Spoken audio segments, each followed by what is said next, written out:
Chapter 5 is about gases. This is one of my favorite chapters. Is it an easy chapter? No, I wouldn't say it's an easy chapter. Let's talk about breathing. Breathing is easy, right? I'm not going to test you on this, but I think it's kind of interesting. So, have you ever wondered or thought about how exactly does breathing work?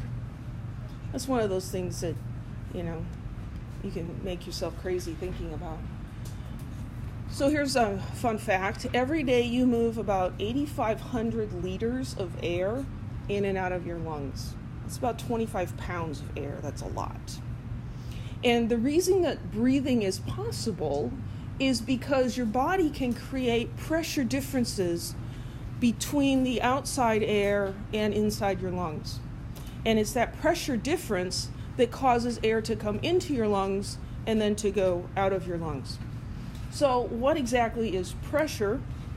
Scientifically, pressure is the force exerted per unit area by the gas molecules. So here we have an illustration, gas molecules, and they're just kind of zinging around. And when they hit something, they exert a force. That's what pressure is.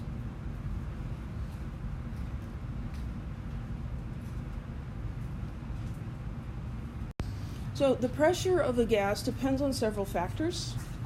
It's the number of gas particles in a given volume, which we could think of as the concentration of a gas.